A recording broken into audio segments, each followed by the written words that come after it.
While Colonel Howard could have waited to attempt to assemble his group before engaging the enemy, he chose instead to attack single-handed a formation of more than 30 German airplanes. दोस्तों, इस video में आज हम कुछ ऐसे सैनिकों के बारे में बात करेंगे जो अकेले ही बड़ी से बड़ी फौज से भिड़ गए थे। चलिए सबसे पहले बात करते हैं जेम्स होवेल होवार्ड की।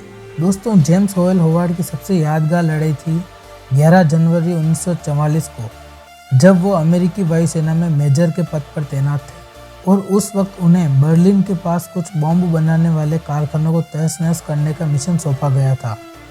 इस पूरे काम को नाजी फाइटर प्लेन्स द्वारा अंजाम दिया जाना था, लेकिन बर्लिन की आर्मी भी पूरी तरह से तैयार थी और इसके बाद एक छोटी सी जंग में पूरी अमेरिकी वायुसेना जमीन पर आ गिरी। उस टाइम होवार्ड बिल्कुल अकेले पड़ चुके थे। उनके सभी साथी उनसे अलग बहुत दूर मौजूद थे। केवल वही थे जिनका विमान अभी तक भी हवा में था और तभी उनके सामने 30 से 40 जर्मन लड़ाकू विमान आते हुए दिखाई दिए। अपने साथियों का इंतज़ार किए बिना होवार्ड एक्शन में आए और अगले 30 मिनटों में सभी से एक साथ लड़ाई करते हुए उन्होंने जर्मनी के 6 विमानों को नीचे गिरा डाला। चौंकाने वाली बात तो ये थी कि जहां वो 6 विमानों को अभी तक गिरा चुके थे, वहीं अभी तक उनके विमानों को सिर्फ एक ही गोली लगी थी। पर दोस्तों, अब मुसीबत केवल जर्मन प्लेन्स की ही नहीं थी, बल्कि होवार्ड के विमान का भी फ्यूल भी तकरीबन ख़त्म होने वाला था।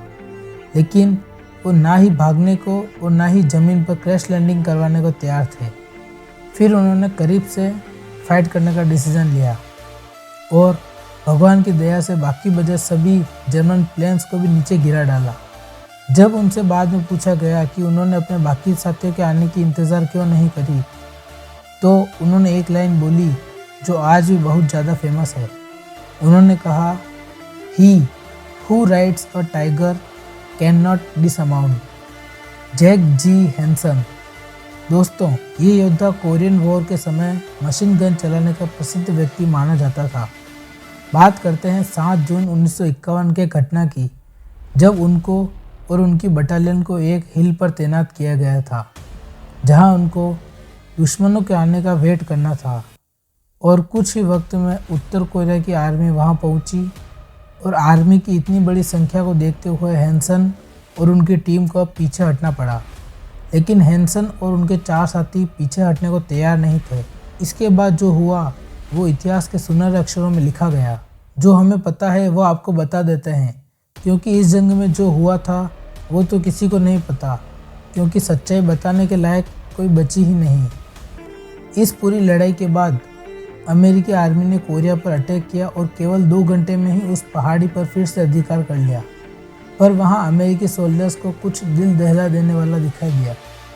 जब उन्होंने मशीन गन के सामने हैंसन की डेड बॉडी पड़ी हुई देखी, तो उनको समझ आ गया कि हैंसन के पास अंत में लड़ने लायक गोलियां ही नहीं बची थी। लेकिन जो बचा था वो थी एक पिस्टल, एक तेज चाकू और उत्तर कोरिया के 22 सोल्जर्स की डेड बॉडीज, और इनके बीच में अकेले हैंसन की डेड बॉडी।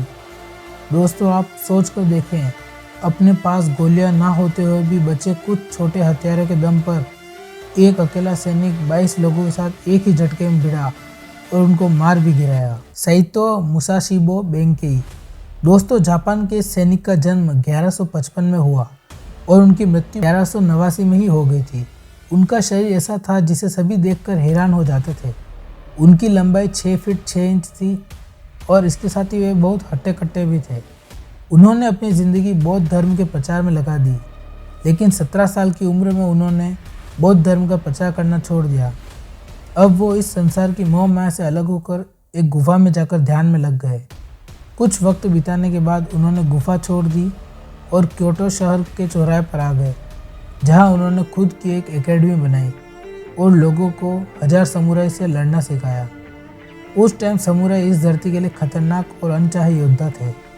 आपको बता दें, 1000 समुराई से लड़ते हुए उन्होंने 99 को अकेले ही हरा दिया था। और आप शायद विश्वास ना करें, पर बेंके अकेले ही 300 सैनिकों की जान लेता हुआ आगे बढ़ गया। इसे देखकर बाकी सैनिकों को लगा कि इस आदमी से इस तरह से लड़ना अपनी मौत को बुलावा देना है। जिसके बाद उन्होंने बेंके को दूर से मारने की सोची। और दूर खड़े सैनिकों ने लगातार बेंके पर तीर चला डाले। पूरी बॉडी में तीर होने के बाद भी वो 2 और सैनिकों की जान लेता हुआ वहीं गिर गया। इस हादसे को देखते हुए आज भी जापान के इतिहास में बेंके को सबसे खतरनाक लड़ाकू बताया जाता है। दोस्तों, आज के लिए बस इतना ही। ये वीडियो आपको कैसे लगी प्लीज़ कमेंट करके ज़रूर बताएं।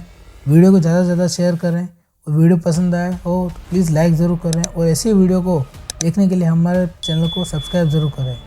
धन्यवाद।